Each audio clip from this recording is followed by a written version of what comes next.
Oke, konsep dasar dan pengembangan teknik PCR. Eh, Kelompok 10 yang beranggotakan ada pertama Alif Rahman, saya sendiri, yang kedua ada Iim Halimatus Sadiah, yang ketiga ada Yobel Martin. Materi yang kita bahas hari ini itu ada konsep dasar PCR, pengembangan teknik PCR, dan faktor yang mempengaruhi keberhasilan PCR. Konsep dasar PCR. Konsep dasar PCR. PCR adalah metode enzimatis untuk aplikasi DNA in vitro. Dikembangkan oleh Kerry B.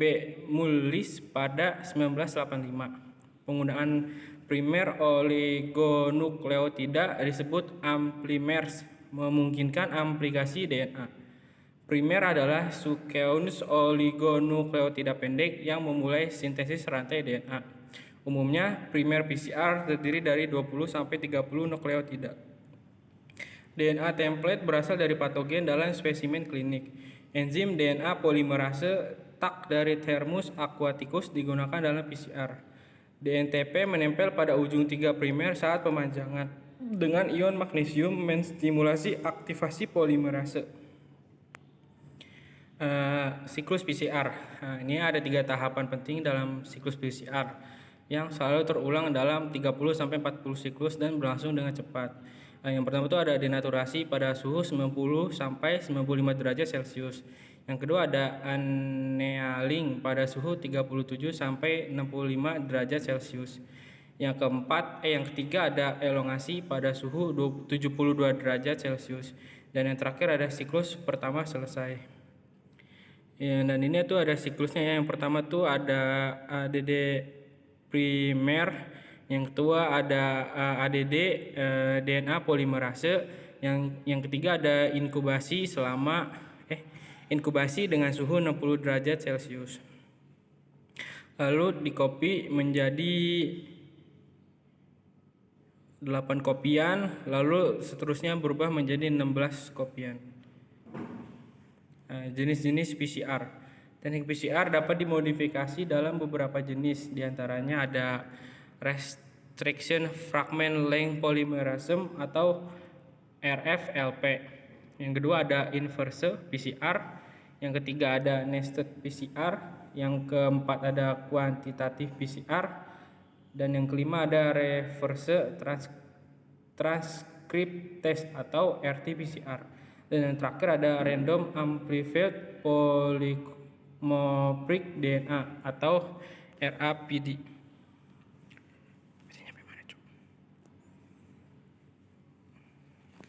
Pengembangan teknik PCR. Pengembangan teknik PCR. Sejak diperkenalkan, PCR itu telah mengalami perkembangan pesat dalam beragam aplikasi. Awalnya, PCR memerlukan isolasi DNA sebelum amplifikasi. Perkembangan teknik seperti RT-PCR memungkinkan penggunaan RNA sebagai bahan awal. PCR ini mengizinkan amplifikasi di dalam sel atau jaringan tanpa isolasi DNA terlebih dahulu. PCR sekarang dapat digunakan untuk amplifikasi DNA panjang secara efisien. Pengembangan teknik PCR. PCR konvensional, amplifikasi DNA, tahap deteksi terpisah, primer oligonukleotida, dan hibridisasi. Real-time PCR atau qPCR menghitung jumlah target DNA secara langsung selama amplifikasi. Reverse transcriptase polymerase chain reaction atau RT-PCR itu aplikasi cDNA dan mRNA atau mikroorganisme RNA. Nested PCR, amplifikasi DNA dengan 2 pasang primer untuk spesifisitas. Multiplex PCR, amplifikasi DNA dari beberapa sasaran sekaligus dalam reaksi tunggal. PCR ELISA, deteksi asam nukleat dengan prinsip enzim immunosorban assay atau ELISA. Touchdown PCR, modifikasi suhu annealing untuk menghindari amplifikasi non-spesifik. Faktor keberhasilan PCR. Deoksiribonukleotida trifosfat atau DNTP itu pH-nya 7,0, konsentrasi 1 mM, disimpan di suhu minus 20 derajat Celcius. Konsentrasi 20-200 mikrometer sampai DNTP seimbang.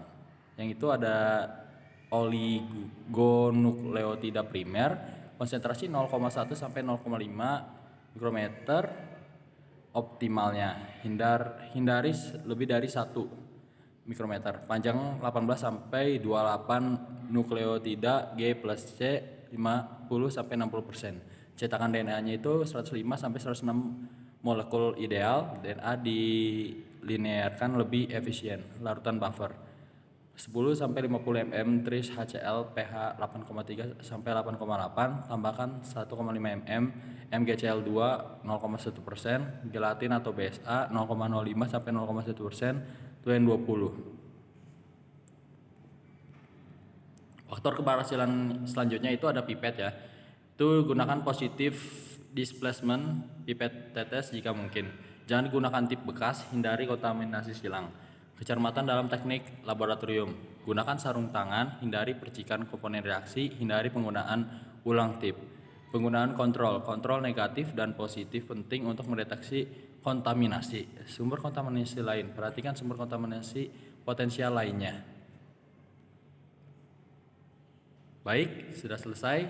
Kami dari kelompok 10 izin mengundurkan diri. Apabila ada salah kata kami mohon maaf, kurang lebihnya mohon maaf. Assalamualaikum warahmatullahi wabarakatuh.